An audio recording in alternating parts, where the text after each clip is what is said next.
શું કરતા હતા તમે? સુતેલા કેમ ઊંઘતા હતા ચાલુ સ્કૂલમાં? આનો ઉજાગરો હતો? તમે ઉજાગરો હતો એમ કે બોલો. મારે પ્રોબ્લેમ શું પ્રોબ્લેમ?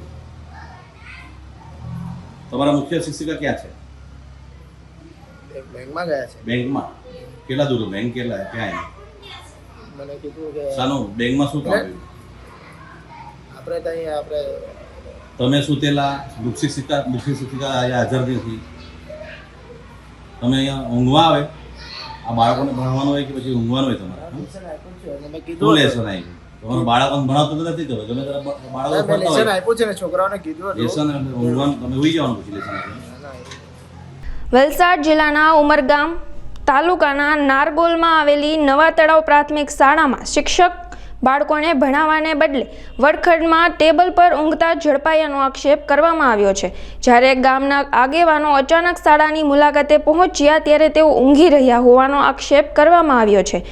આગેવાનોએ પૂછપરછ કરતા બાળકોને લેસન આપી દીધું હતું અને મારે રાત્રે ઉજાગરો હોવાથી ઊંઘ આવી ગઈ હોવાનું શિક્ષકે જણાવ્યું હોવાનો આક્ષેપ કરવામાં આવ્યો હતો.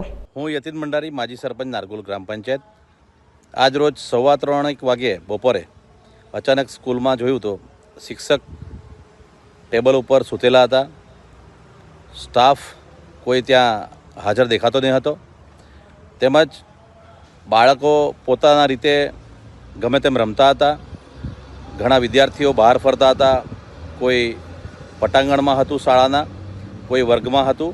પરંતુ રામ ભરોસે બાળકો રાખીને શિક્ષક ખડખડાટ સૂતો હતો, બિંદાસ સૂતો હતો. લગભગ અડધી કલાક સુધી આને લાઈવ વિડીયો કરીને શિક્ષણ ખાતાના તાલુકા શિક્ષણ અધિકારીને પણ જણાવ્યું અને આ બાબતે વિડીયો થયા બાદ શિક્ષક જાગી ગયા અને અચાનક જાગ્યા બાદ એ બોલ્યા કે રાત્રે ઉજાગરો હતો. તો એમને પૂછવામાં આવ્યું કે તમે નાઇટ ડ્યુટી પણ કરો છો કે સાથે? એમણે જણાવ્યું હતું કે મારે અંગત કારણસર મને ઉજાગરો થયેલો અને મને તકલીફ થયેલી અને બાળકોને અમે લેસન આપીને સૂતેલો છું. તો આવી રીતે શિક્ષક લોકો ઉજાગરાના નામે અન્ય વ્યક્તિગત કારણ બતાવીને શાળામાં બાળકોના ભવિષ્ય સાથે ચેડા કરી રહ્યા છે. આ સારું ન કહેવાય. આ બાબતે સરકારી વિભાગે, રાજ્યના શિક્ષણ વિભાગે ખૂબ ધ્યાન આપવું જોઈએ એવી અમારી માંગ છે. એક શિક્ષક એક જવાબદારી વ્યક્તિ હોય અને આ રીતે પોતાના ફરજ દરમિયાન ઊંઘીને બાળકોનું ભાવિને ઊંઘમય અને અંધકારમય બનાવવા માંગે છે.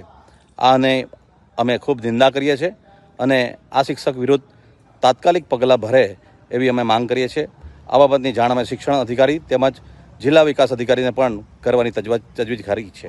પ્રાથમિક શિક્ષણ અધિકારીને અમે ટેલિફોનિક અને વિડીયોના મારફતે અને લાઈવ વોટ્સઅપના માધ્યમથી પણ આ ઘટના જણાવી છે.